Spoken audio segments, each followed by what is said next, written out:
Salut à tous, aujourd'hui je vous retrouve pour faire un gâteau que j'aime beaucoup. C'est un gâteau à base de noix de coco et de semoule avec un petit goût citronné. Pour ce gâteau, il vous faut 3 œufs, une cuillère à soupe de confiture d'abricot, pas d'autre confiture. S'il n'y a pas de confiture d'abricot, alors c'est mieux de ne pas en mettre. Un zeste de citron, 200 g de sucre en poudre plus un sachet de sucre vanillé. Pour la confiture d'abricot, juste une petite remarque. La confiture d'abricot un peu liquide, pas la confiture d'abricot avec les morceaux. 250 g de semoule fine, la moitié du sachet de levure chimique, 250 g de noix de coco, 160 ml d'huile, une petite pincée de sel. Et pour la déco, on va avoir besoin de sucre glace. Alors, les ingrédients, vous les trouverez tout le temps dans la barre d'infos. Il suffit de cliquer sur la barre d'infos et vous allez les trouver. Voilà, on passe à la recette. Alors, avant de commencer la recette, préchauffez votre four à 160 degrés. Maintenant, dans le saladier, j'ai mis mes 3 œufs. Je vais faire ce gâteau à la main parce qu'il est tellement facile que ça ne sert à rien de faire avec un robot. Je mets mes œufs. Je vais mettre mon sucre vanillé, mon sucre, l'huile,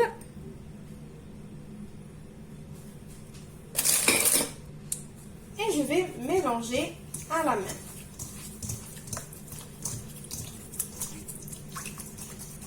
On mélange jusqu'à ce qu'on sent que le sucre il commence à fondre un petit peu.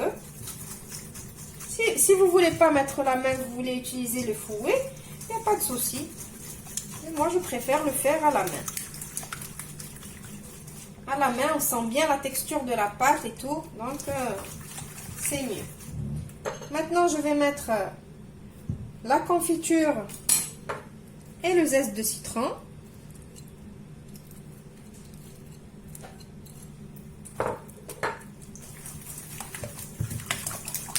Continue et je vais venir mettre toute la noix de coco d'un coup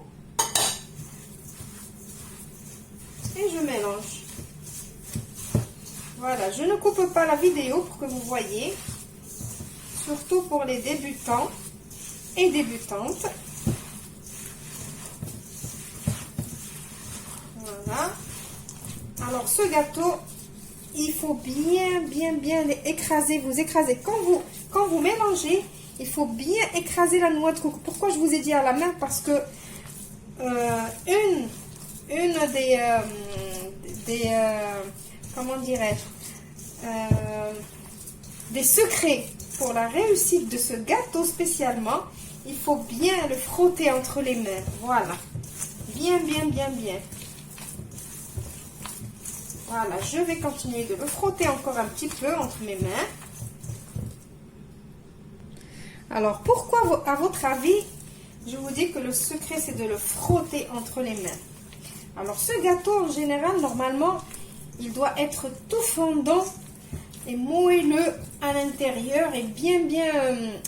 je ne sais pas comment vous expliquer la texture quand on le mange. C'est vraiment... c'est entre le moelleux et le... franchement, je ne sais pas comment vous l'expliquer.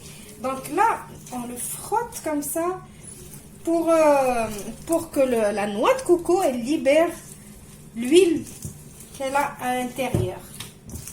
Voilà, regardez, je suis encore en train de frotter, j'ai rien rajouté encore.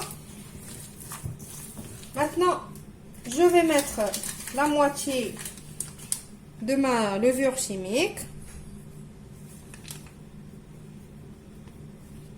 Là, ça y est, j'ai mis la moitié et je vais commencer à mettre doucement la semoule. Donc la semoule, on vient pas, on la jette pas comme ça d'un coup parce que peut-être je ne vais pas utiliser les 250 g. La semoule là dans ce gâteau, c'est comme si vous êtes en train de faire une pâte avec de la farine. Donc elle peut absorber comme elle peut pas absorber. Donc là, vous voyez que j'en ai encore besoin. Je rajoute encore.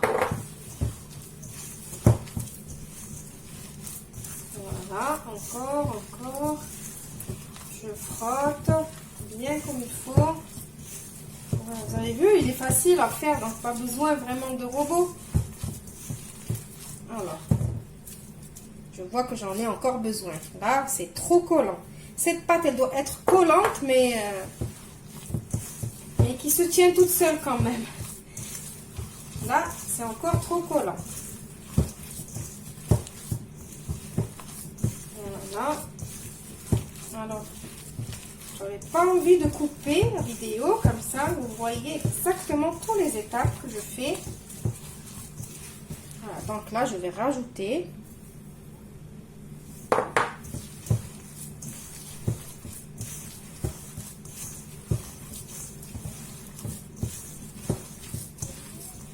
Vous pouvez bien évidemment doubler les ingrédients pour avoir plus, si vous voulez.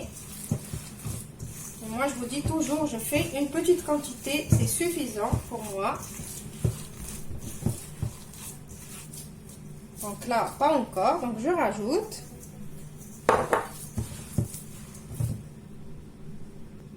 Alors, j'allais oublier ma petite pincée de sel. Faites pas comme moi, rajoutez-la. J'allais l'oublier.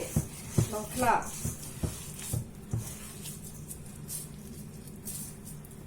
encore. Donc là, j'ai vraiment utilisé les 250 grammes de semoule. Donc là, la semoule, la quantité exacte, c'est 250 grammes. Ça va dépendre. Pourquoi je vous ai dit peut-être on va mettre les 250 grammes et peut-être non, parce que ça dépend de la qualité de la noix de coco. Si vous avez une bonne qualité de noix de coco, eh ben, vous allez utiliser les 250 grammes entièrement de semoule. Si vous avez une mauvaise qualité de noix de coco, eh ben, vous allez utiliser moins de semoule. Voilà. Donc là, ma pâte, elle est prête. Vous avez vu, elle est collante, mais j'arrive quand même à former des boules. Donc, voilà, maintenant on va passer à la suite. Maintenant que notre pâte, elle est prête, j'ai mis dans un bol du sucre glace.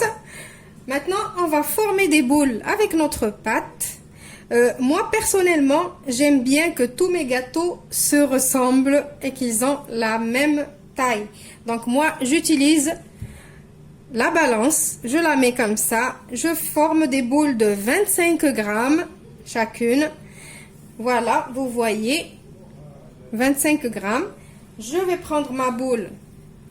Je la forme bien. Et je vais la mettre dans le sucre glace, bien comme il faut. Il faut bien qu'elle absorbe le sucre glace. Et après, je vais venir la poser comme ça, sur ma plaque qui va au four. Donc, je finis de faire toutes mes boules et je vous retrouve après.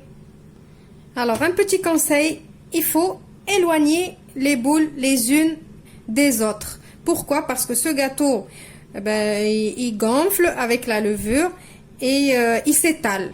Donc, il vaut mieux les séparer comme ça. Maintenant que j'ai fait toutes mes boules, je vais prendre avec mon pouce et je vais venir appuyer ici, tout au milieu, juste un petit peu. À peine pour les aplatir un tout petit peu, mais vraiment pas beaucoup. Comme ça. Je vais vous approcher la caméra.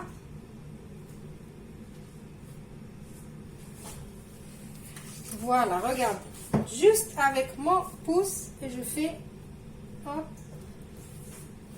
Voilà, c'est tout ce que je fais. Je vais les mettre au four pendant peut-être maximum 10 minutes. Mais surveillez le four. Votre four, je ne le connais pas. Donc moi, je connais que mon four. Je vais les mettre au four et je vous retrouve juste après pour le résultat final. Je vous montre le gâteau, comment il devient au four. C'est pour ça que je vous ai dit espacer le gâteau, vous avez vu.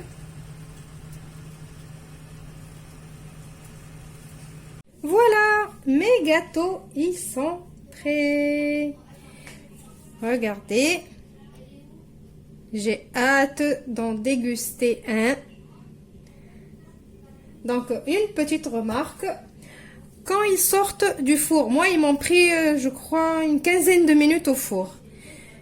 Quand ils sortent du four, interdiction de les toucher. Il faut que ça refroidisse complètement.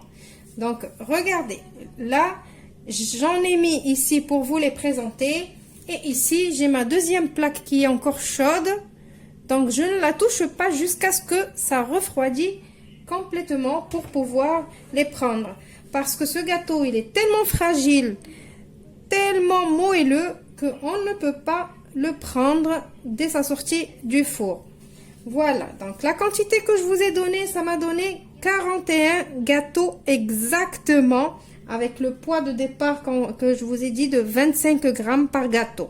Donc ça m'a fait 41 gâteaux. Voilà, je crois que j'ai tout dit. Je vous montre les gâteaux.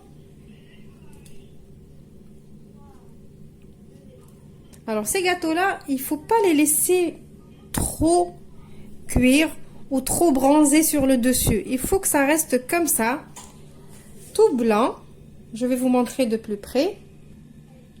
Voilà. Donc c'est à peine doré. Donc maintenant, je vous montre un petit peu le gâteau, comment il est. Regardez.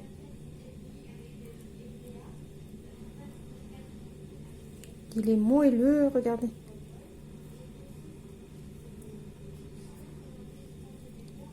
Il est excellent.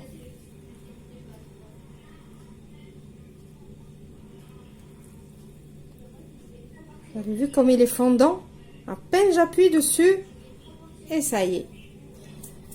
Voilà, donc j'espère que la recette d'aujourd'hui vous a plu. Je vous retrouve demain pour une nouvelle recette de gâteau, je crois.